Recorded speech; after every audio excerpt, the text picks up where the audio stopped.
Assalamualaikum warahmatullahi wabarakatuh. Perkenalkan, saya Salsabila, NIM 19053060. Saya berasal dari kelompok 5 yang berkontakkan Rena Aprila dan Rehan Fadila. Baiklah, di sini saya akan menjelaskan tentang validitas dan reliabilitas menggunakan aplikasi SPSS dan Excel. Nah, di sini sudah ada hasil data soal objektif ujian mata pelajaran ekonomi, di mana soalnya berjumlah 10 buah, sedangkan siswa yang menjawab soal tersebut berjumlah 20 siswa. Jadi, apabila siswa tersebut menjawab soalnya dengan benar, maka akan kita kasih skor 1, dan apabila siswa tersebut salah dalam menjawab soalnya, maka akan dikasih nilai 0. Nah, di sini untuk menguji valid atau tidaknya soal tersebut, maka kita akan menggunakan aplikasi SPSS. Nah, sebelumnya kita harus salin dulu tabel ini ke dalam aplikasi Microsoft Excel. Nah, di sini saya sudah menyalin tabel tersebut ke aplikasi Microsoft Excel supaya untuk memudahkan kita mengaplikasikannya ke aplikasi SPSS. Selanjutnya kita buka dulu aplikasi SPSS. Nah, di sini pada aplikasi SPSS ini ada dua, yaitu data view dan variable view. Langkah pertama yang kita lakukan yaitu kita klik variable view. Nah, setelah kita klik variable view, name ini kita isi dengan berapa jumlah banyak soal tersebut. Misalnya soal underscore 1,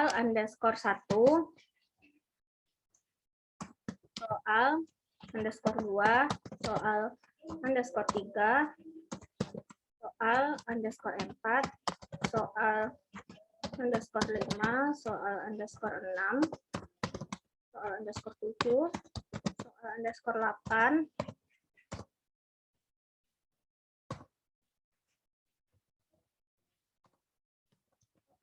underscore 8, underscore 9, soal underscore 10. Soal itu kita bikin di bawahnya total. Ya. Soal underscore 7, underscore 8, soal underscore 9, soal underscore 10, total. Karena soal kita berjumlah 10 buah, maka kita bikin soalnya dari 1 sampai 10.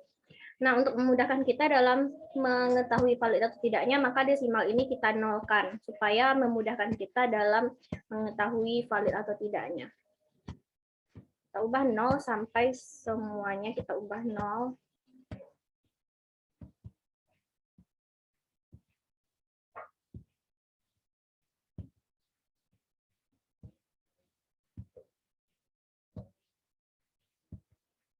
Kita ubah semuanya menjadi 0, termasuk total juga kita ubah menjadi 0. Nah, setelah semuanya menjadi seperti layar ini, maka langkah selanjutnya kita buka data view. Nah, di sini sudah tertera soal 1 sampai soal 10 dan total.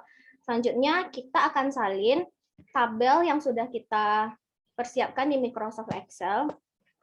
Kita salin angkanya saja sampai total. Nah, kita salin ke SPSS. Paste di sini. Nah, setelah seperti ini, langkah selanjutnya maka kita pilih Analyze. Siap tuh, Correlate, dan Bivariate. Nah, selanjutnya, semua soal ini kita salin ke variables. Kita salin ke variabel. Siap tuh, kita klik person dan to tiled. Siap tuh, kita tekan OK.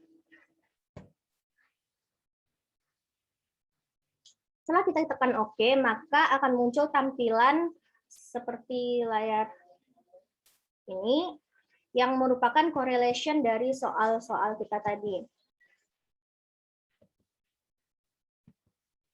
Nah, di mana pada total ini ada percent correlation, dan SIG-nya. Jadi kita salin semua ini ke dalam tabel di Microsoft Word supaya memudahkan kita untuk mengetahuinya. Kita salin dulu ke Microsoft Word. Nah, di sini saya sudah menyalin person correlation dan nilai SIG dari soal-soal kita dari 1 sampai 10, di mana soal 1 person correlation-nya 0,546, sedangkan nilai SIG-nya 0,013. Soal 2 person correlation-nya 0,311, sedangkan nilai SIG-nya 0,183. Dan soal 3 person correlation-nya 0,245, sedangkan nilai SIG-nya 0,297. Selanjutnya soal nomor 4, person correlation-nya 0,017, sedangkan nilai SIG-nya 0,943. Selanjutnya soal nomor 5, person correlation-nya 0,355, dan nilai SIG-nya 0,125. Soal nomor 6, person correlation-nya 0,697, sedangkan nilai SIG-nya 0,001. Soal nomor 7, person correlation-nya 0,629, nilai SIG-nya 0,003. Soal nomor 8, nilai person correlation-nya 0,506, sedangkan nilai SIG-nya 0,023. Soal nomor 9, person correlation-nya 0,601, sedangkan nilai SIG-nya 0,005. Soal nomor 10, person correlation-nya 0,245, sedangkan nilai SIG-nya 0,297. Jadi, untuk mengetahui valid atau tidak validnya soal tersebut, maka kita akan membandingkan nilai SIG dengan 0,05. Nah, apabila nilai SIG-nya kecil dari 0,05, maka soal tersebut dapat dikatakan valid. Begitupun sebaliknya.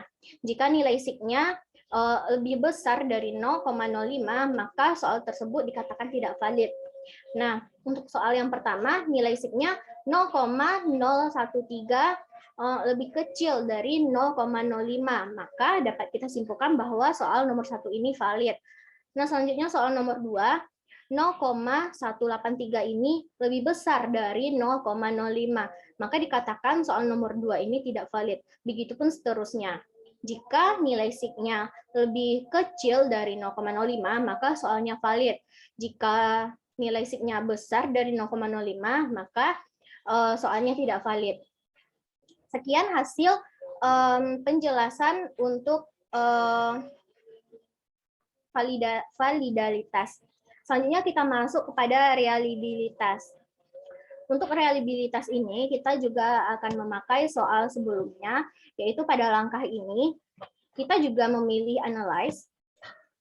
Siap tuh kita pilih scale. Setelah itu reliability analysis. Dan semua soal ini juga kita pindahkan kepada items. Kita Ctrl A. Kita pindahkan kepada items. Kita pilih statistik dan kita klik scale item delete dan means. Setelah itu kita pilih continue. Jadi modelnya kita pilih alpha, setelah itu kita tekan OK. Nah, setelah kita tekan OK, maka akan muncul tampilan seperti ini. Dan reliability statistiknya dari soal kita sebelum itu yaitu 0,663. Jadi ini kita salin ke Microsoft Word untuk memudahkan kita membandingkan. Nah, di sini saya sudah menyalin tersebut yaitu 0,633 reliabilitasnya. Jadi dapat kita simpulkan jika 0,8 jika reliabilitasnya berada pada rentang 0,800 sampai 1,00, maka ranknya merupakan sangat tinggi. Kemudian apabila reliabilitasnya 0,600 sampai 0,799, maka ranknya itu tinggi. Kemudian apabila berada pada rentang 0,400 sampai 0,599, maka ranknya cukup. Kemudian 0,200 sampai 0,399 merupakan rank rendah. Selanjutnya 0,000 sampai 0,199 merupakan rank yang sangat rendah. Jadi reliability kita ini 0,633, yaitu berada pada rentang 0,600 sampai 0,799. Jadi dapat disimpulkan bahwa reliabilitas soal kita itu merupakan bernilai rank tinggi. Jadi apabila rank dari soal kita tersebut tinggi, maka bisa untuk dilanjutkan kepada penelitian tahap selanjutnya.